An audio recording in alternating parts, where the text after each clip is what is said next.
Hi, this is Adam Blaylock, and you're listening to Adam the Movie Guy. Thank you for tuning in and enjoy the show.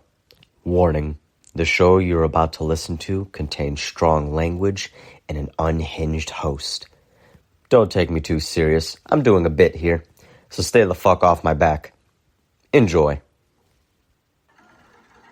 If this shocks you,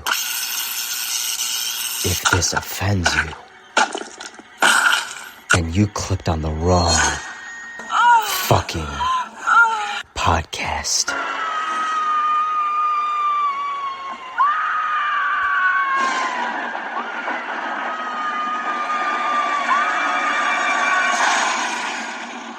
Hey everybody, Adam the Movie Guy here, and after doing my last episode where I gave a review of the Clown in a Cornfield movie, among other random perverted demented shit I was babbling about, I've been thinking a lot about clowns in the horror genre and wanted to do a quick mini episode where I name 5 scary clowns in horror that I'm a fan of. So, let's get down to clown.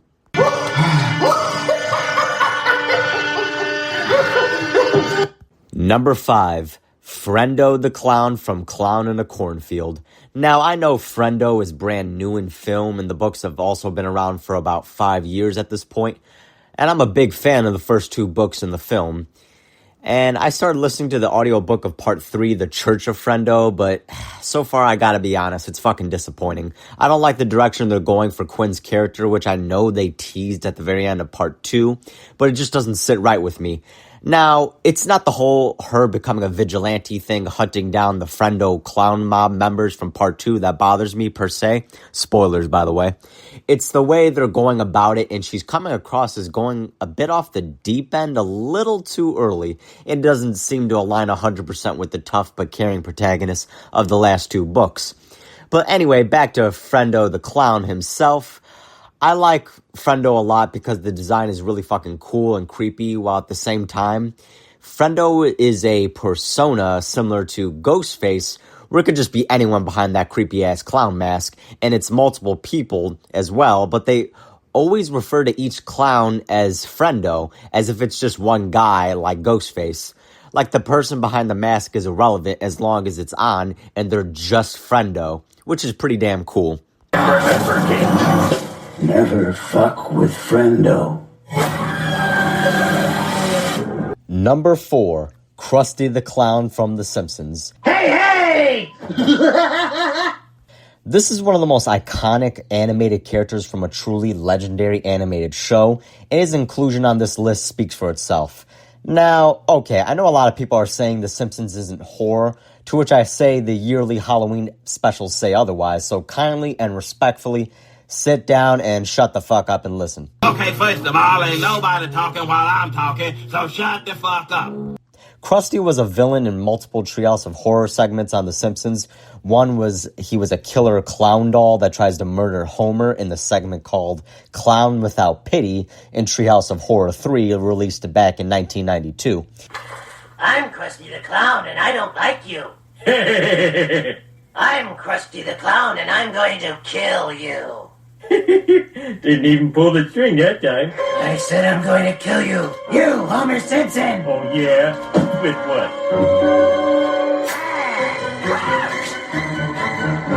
Homer, what's wrong? That doll tried to kill me. I'd say that the pressure's finally gotten to Dad, but what pressure? It was basically a combination of the Talking Tina Twilight Zone episode and Child's Play. Here's an audio clip of Talking Tina, and you can hear the dialogue with her practically being pulled from her to be used in the Simpsons episode. My name is Talking Tina, and I think I could even hate you. My name is Talking Tina, and you'll be sorry. My name is Talking Tina, and I'm beginning to hate you. My name is Talking Tina, and I'm going to kill you. That shit was so damn funny when the dad starts fucking losing it as he's cracking and talking to the doll. Okay, from an outsider point of view, if you saw some dude just having an intense conversation with a doll, you'd think they're fucked in the head too. They also did a whole Stephen King It parody with Krusty as Pennywise, which is honestly the most obvious thing to do for the character in a Halloween special, and more on Pennywise very soon. It was okay, but the Krusty Doll one is much better, and it kind of makes me want to buy one. Hell, I want to buy the Talking Tina doll too, if I have a daughter, give it to her. I'll just be determined to make my kids horror genre fans like myself, 3 of my siblings, and my mom. God help the woman that actually puts up with me and says yes. Whoever you are, if you're out there, you're a saint. Oh, fuck.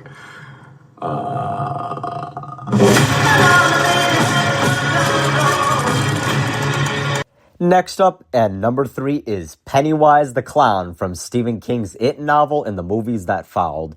I mean, I couldn't not put Pennywise on the list because it would not only be bizarre not to mention him, and if I didn't, you all listening would say to yourselves, wow, Adam the movie guy truly doesn't have any fucking brain cells left in his random, demented, manic mind, which honestly isn't entirely inaccurate to say now. Anyhow, Pennywise is a shape-shifting alien abomination whose favorite form is Pennywise the Dancing Clown, to both entice and scare the shit out of kids who he feeds on, with his true form being incomprehensible to the human mind, and the closest is the deadlights inside of him. Now on to its portrayal in film. Both Tim Curry and Bill Skarsgård knock it out of the frickin' park with their portrayals. Tim Curry played Pennywise in the 1990s TV miniseries. Here's some audio clips of the legend himself as Pennywise. Hi, Georgie. Aren't you going to say hello? Oh, come on, Bucko. Don't you want a balloon? I, Georgie, am Pennywise the Dancing Clown. You are Georgie. So now we know each other. And there's cotton candy and rides and all sorts of surprises down here. And balloons, too. All colors. Do they float? Oh, yes. They float, Georgie. They float. When you're down here with me, you float too! Come on up, Richie. I got a balloon for you. Don't you want a balloon?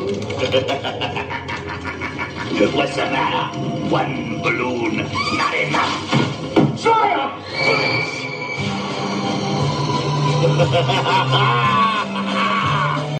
You all taste so much better when you're afraid. Hurry, Bev, kill it! Kill! Oh, you are priceless, rat. I am the eternal child. I am the eater of worlds and of children.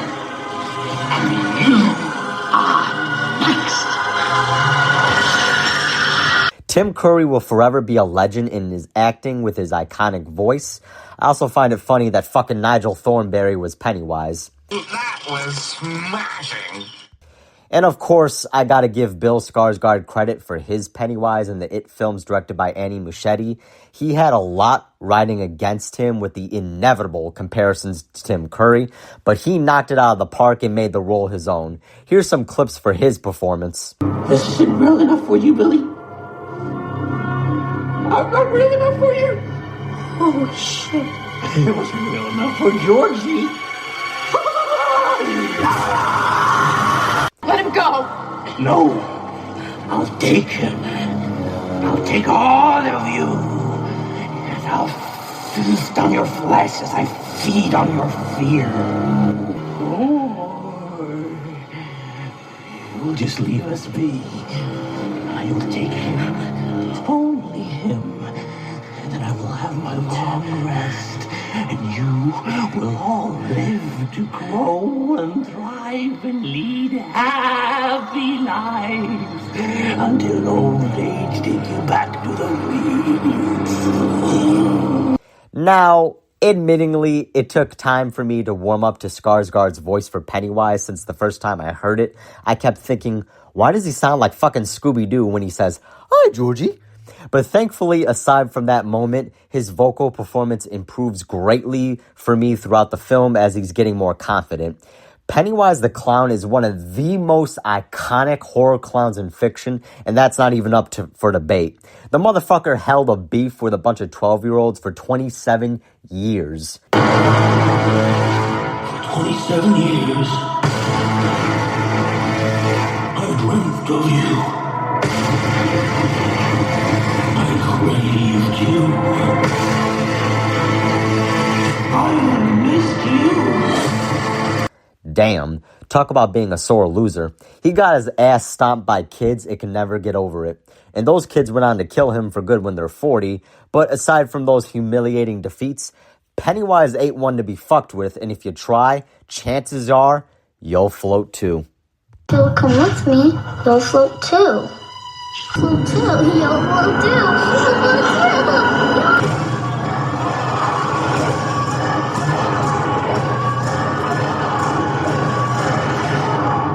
Number 2, Art the Clown from the Terrifier franchise. Come on, you all knew Art was going to be mentioned after how much I suck off Terrifier 3 and how many times I played the Terrifier Christmas song. David Howard Thornton's performance as Art is phenomenal, since Art is silent, so it's all physical acting and facial expression, which he does perfectly. Art the Clown is quickly becoming an icon, which I know might be throwing that term around lightly, but it can't be denied he got some legit steam behind him as a character, and he's very charismatic. Also, out of all the clowns on the list, I would rather be killed by any other one of them as long as they're not Art. They'll just kill you. Art will fucking obliterate you. The most iconic kill in the series is when he saw that blonde chick naked upside down, starting from her beaver all the way down to her skull until she was split in half. Holy fuck. I didn't think it would get that graphic. Very few things shock me anymore in the horror genre, but that managed to do it.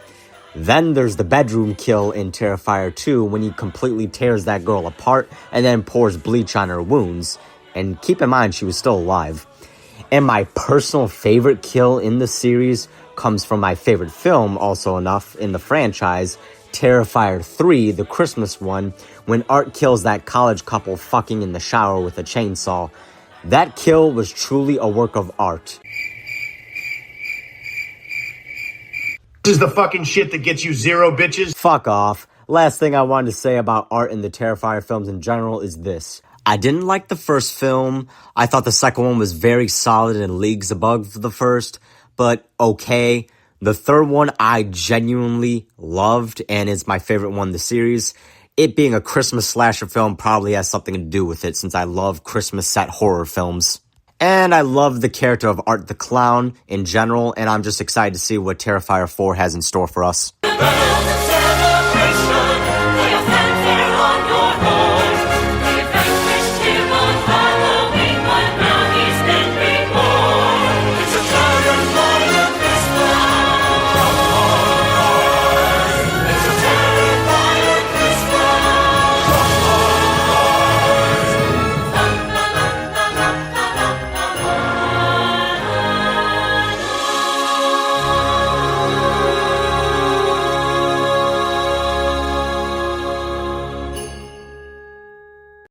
Now on to the number 1 pick, and he is portrayed by the man, the myth, the motherfucking legend. I'm talking about Sid Haig, R.I.P., and the character in question is Captain Spaulding from Rob Zombie's House of a Thousand Corpses trilogy. Howdy, folks. You like blood, violence, and freaks of nature? Well, then come on down to Captain Spaulding's Museum of Monsters and Madmen. Yeah, see the alligator boy. Ride my famous murder ride. Most of all, don't forget to take home some of my tasty fried chicken. Ha ha! It just tastes so damn good. Captain Spaulding is one of the funniest, sleaziest, and entertaining bastards to ever be put to screen, and he could be the most intimidating motherfucker at the drop of a hat and immediately turn the charm back on, making you laugh to really throw you off and never know what this guy is gonna do. In the first film, House of a Thousand Corpses, he's a local clown celebrity in the town of Rugsville, Texas, and owner of Captain Spaulding's Museum of Monsters and Madmen, a gas station that also sells fried chicken, which, to this day I wish I can go to and try out that chicken. In the sequel, The Devil's Rejects, his relation to the murderous Firefly clan is revealed, and it turns out he's the fucking daddy of the family, which, side note, I don't think Rob Zombie initially intended that to be the case, and Spaulding always came across as being unconnected to the family and was just a larger-than-life resident of Rugsville. I gotta ask Rob Zombie this someday if I ever talk to him. It's a shame the third and final film in the trilogy, Spaulding is only in one scene since Sid Haig's health took a drastic turn for the worst, and he sadly died shortly afterwards. Just listen to some of the audio clips of this fucking legendary character, but before I play them, fair warning, the R word is used twice. I warn you now because I don't want to hear any bitching or moaning that I didn't give caution. I mean, it's a movie filmed in 1999, released in 2003, and set in 1977. So it's safe to say the language wouldn't exactly be PC. So here we go. I can't do nothing with this now. I can't get rid of this. It ain't worth nothing. My name's all over it. I was fixing to trade it to Jackie Cobb. That retard that hangs out in Molly's fruit stand? Yeah. You know, for the life of me, I cannot understand why you hang out with that asshole. He's one horny retard. Well, they tell all they want to do is eat and fuck. Well, if you know him, you might understand his urges. Worse than a rabid-ass baboon. Yeah. You know what his favorite thing is next to whacking this weasel? He takes a sharpened pencil and sticks it in his eyeball and twists it. What? He doesn't hurt himself, though. He kind of twists it right next to his eyeball. Huh? He been putting that pencil someplace other than his eyeball. Nah, he don't do nothing like that. Although once he got caught, with a Planet of the Apes style stuck up his asshole. God damn! They had to take him to the hospital. Kid had Dr. Z stuck halfway up his butt. Couldn't get it out.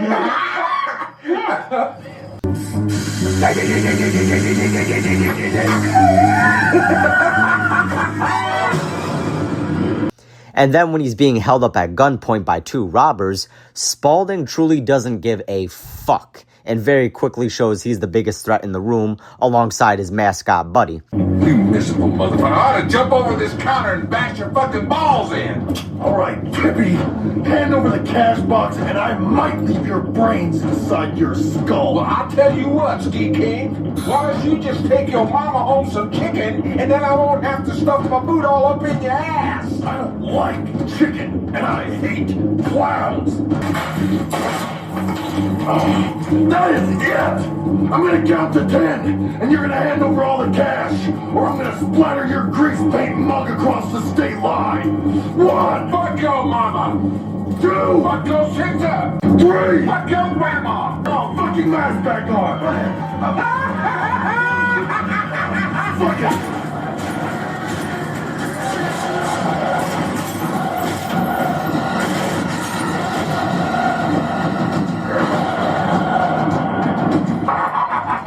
Most of all, fuck you! Goddamn motherfucker got blood all over my best clown suit.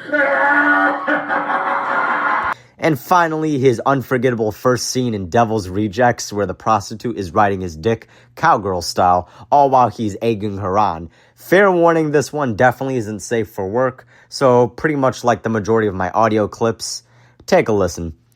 Like your insane host, Spaulding is also a fan of the cowgirl position. Love this guy. Great times. Anyway, Captain Spaulding is an iconic clown in the horror genre and one of my personal favorites for being a sleazy, smart-ass son of a bitch who takes no shit and will fuck up your life if you cross him, and that is why he earns a spot on the list. Well, guys, there's my list of 5 great clowns in the horror genre. I hope you enjoyed the show, and I'll see you next episode. Oh, as a little taste of what to expect in, let me see, I can't do fucking math, on the 13th, here is a little tease of what to expect.